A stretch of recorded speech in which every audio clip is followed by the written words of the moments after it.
আসসালামু আলাইকুম সবাইকে স্বাগতম উম্মে সালমাস কিচেনে। আজ আমি আপনাদের সাথে শেয়ার করব আমাদের গ্রামের জনপ্রিয় একটি রান্না, পুঁটি শুটকি দিয়ে সিম।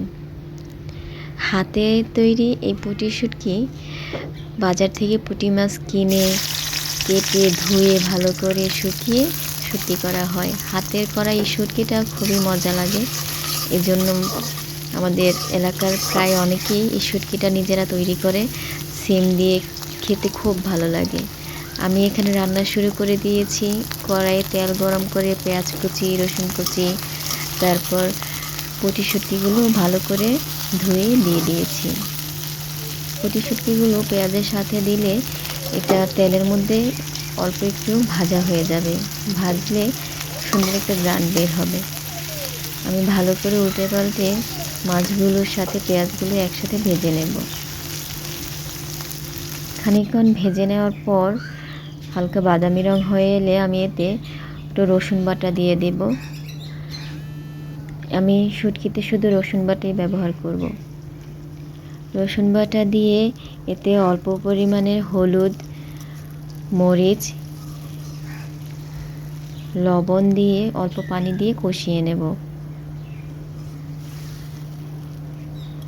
আমার চ্যানেলের রান্না যদি আপনাদের ভালো লাগে তাহলে অবশ্যই আমার চ্যানেলে সাবস্ক্রাইব করে আমার পাশে থাকবেন।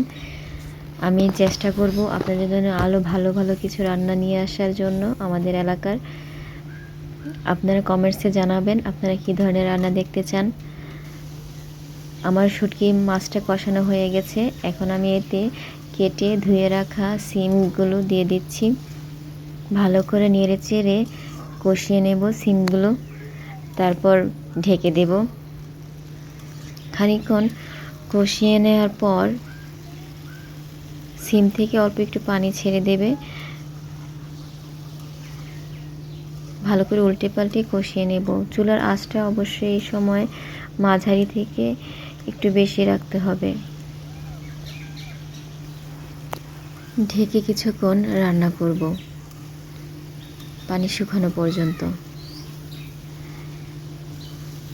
ভালো করে কষিয়ে নেওয়া হয়ে গেছে, এখন আমি এর মধ্যে সেদ্ধ হওয়ার জন্য পরিমাণ মতো পানি দিয়ে দেব। পানি দিয়ে ঢেকে কিছুক্ষণ রান্না করব।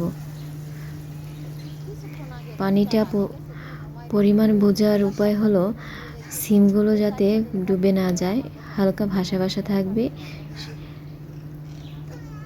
এখন ঢেকে দিয়ে রান্না করব। আমার সিম রান্নাটা প্রায় হয়ে এসেছে, সিম আলু সেদ্ধ হয়ে এসেছে, পানিটাও প্রায় শুকিয়ে এসেছে। কাঁচামরিচ, ধনেপাতা দিয়ে একটু নেড়ে চেড়ে ভালো করে